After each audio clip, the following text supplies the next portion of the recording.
Hi, in this chapter we're going to cover Southeast Asia. You can see some satellite imagery from Southeast Asia. This is the part of the world that we're looking at here. We've got a few countries that are connected to mainland Asia, and then what we call mainland Southeast Asia versus insular Southeast Asia, which are the country of Indonesia, parts of Malaysia, Brunei, Philippines. Number of different islands here, and we'll talk about these later.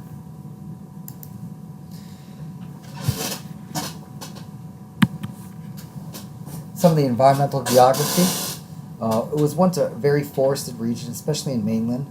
This is the tragedy of the Karen. It's about 7 million people who lived in Burma, in Thailand. I think there was a movie, one of the Rambo movies, covered that about 10, 15 years ago.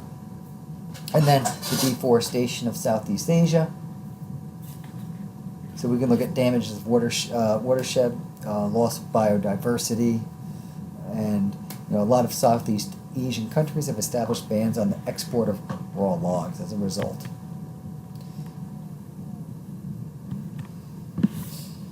These are just some of the environmental issues that we have.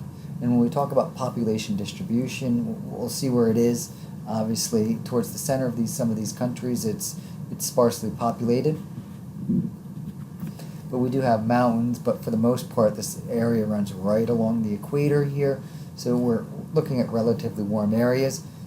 Since this is connected to South Asia, there's still going to be effect due to the monsoon.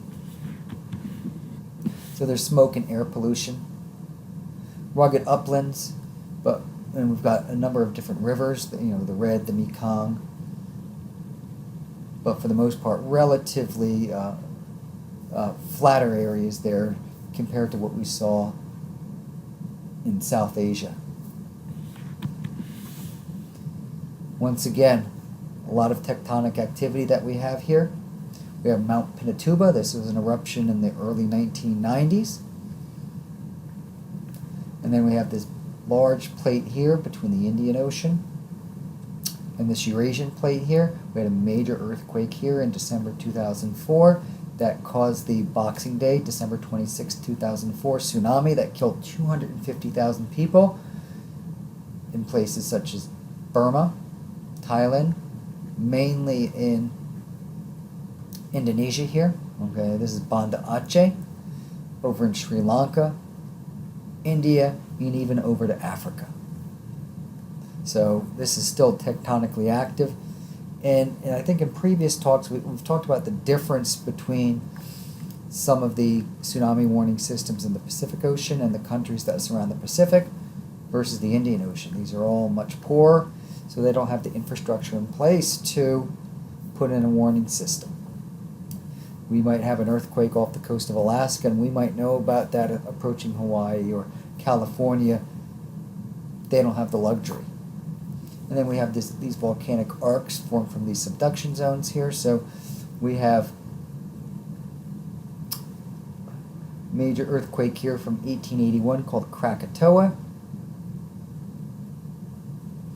And then a volcano, and then another volcano here called Mount Tambora, which erupted in 1815 that caused the year without a summer. We have the monsoon climates. We talked about those with South Asia, the hot and rainy season.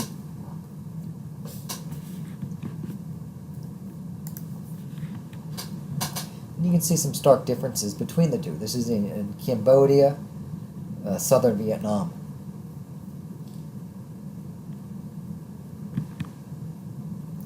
Like we said before, the proximity to the equator, we have a lot of these tropical humid climates.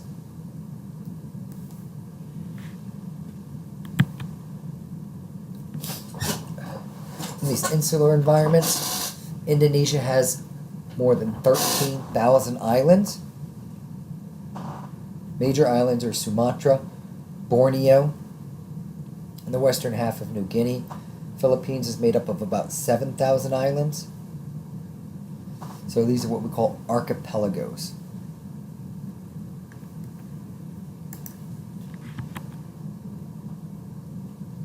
These also address some of the settlement patterns due to agriculture. And then we can see a dot density map of population distribution here. This is Java. This is the island of Java, one of the most densely concentrated islands in the world. This country here, Indonesia, is the fourth most populous country in the entire world, about 240 million people.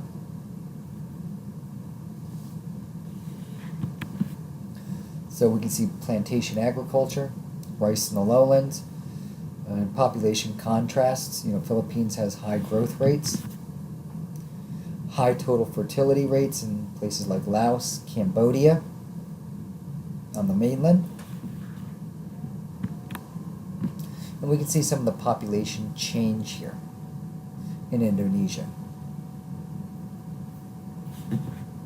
Some of it government sponsored, some of it not so. Singapore, okay, literally right at the end of the Malay Peninsula, is a tiny city-state, has fertility rates below the replacement rates, so meaning that they're fairly stable here. Okay, and that's and it's literally right at the end of this country here. So we can see a tiny little country, a lot like these microstates such as Vatican City, San Marino, Monaco, Andorra that we see in Europe. This is Singapore. Okay? An entirely new country, formed in the late 50s, early 60s.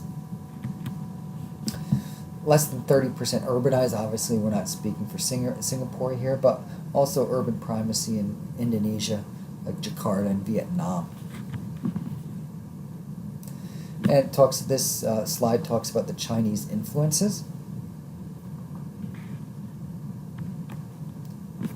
And then we can see the religious breakdown, religious distribution here, and the spread of Islam here, okay? Because Indonesia is the most populous Muslim country in the world, okay? Not percentage-wise. We might see countries like Saudi Arabia, Iran have 98, 100% Islam, but those countries are still under 100 million.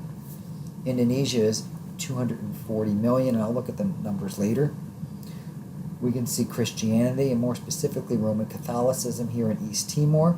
This is one of the newest countries in the world. I think it was created in 2003 from this this Christian majority versus the rest of the Indonesia that we see here. So we do have a tiny little country here called East Timor that's actually got enclaves and exclaves from the rest of Timor. So Islam was brought by Muslim merchants, in the 1600s. So about 87% of the 240 million inhabitants are Muslim. We can look at the migration of the Chinese population. And then some of the former names. And then Christianity and the indigenous cultures in this particular area here. This talks about some of the language patterns. And we can see the linguistic families in this particular region here.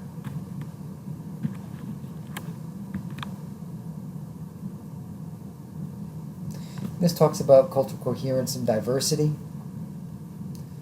Malaysia, Singapore may be a little more critical of Western influences than, say, the Philippines. And then geopolitics, there was a colonial era where the Portuguese were the first to arrive. They brought Roman Catholicism, especially places like East Timor. Decolonization finalized in 1963. So we can see some of the British influences here with Malaysia. This is Malaysia here on mainland Asia and also on the large island of Borneo.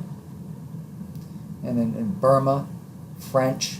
Okay, this region of Asia used to be called French Indochina. Thailand used to be called Siam. And then the Spanish influence of the Philippines, and then after the Spanish-American War in the United States. Thought this was interesting. I had a couple of aunts who used to travel. So this is Malaya and British Borneo when they used to travel through Southeast Asia, no longer a country. And this is Malaysia these days.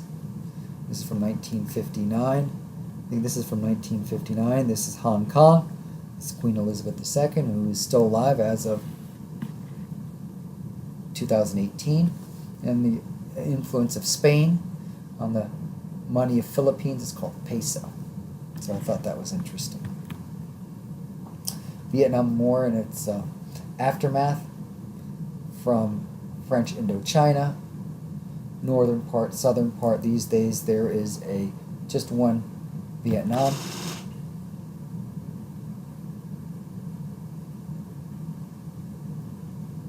And then some of the tensions in the Philippines. Okay, it's spread over a number of different countries. A number of different islands. And you can see some of the geopolitical issues. I mentioned this before with the Spratly Islands, how China wants a foothold on these. But religious tensions, throughout Indonesia in early 2000. I believe there was a bombing in Bali, kind of island off where a lot of people from Australia go on vacation. And then some border tension here, because you can see 3 different countries, Brunei, Malaysia, and part of Indonesia, share this country of Borneo. Share the island of Borneo. These are some of the major ethnic groups. Burma, what is it? It was Burma, Myanmar since 1990, and now it's recognized as Burma. And we can see a lot of human rights abuses as part of the history of Burma most recently, with the military coup, military takeover, and hopefully changes in that. Decline of the Philippines, really highly developed. For the most part, it was kleptocracy. Ferdinand Marcos. So really, economically not as well, but regional hub has been Singapore. Excellent port city where goods are stored, transshipped, imported in that particular region there.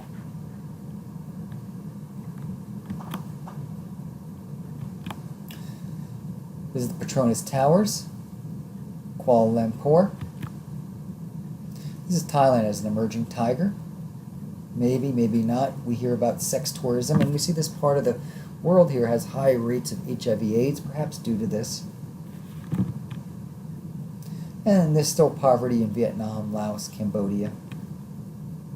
And then the globalization, and you can definitely see the schism between, the haves and the have-nots. Singapore really stands out. Really, you can see it standing out here. Social development, Brunei and Singapore lead in health and education. Laos and Cambodia rank a little bit lower. There's still some countries with life expectancies, around 60. And that's about it for Southeast Asia.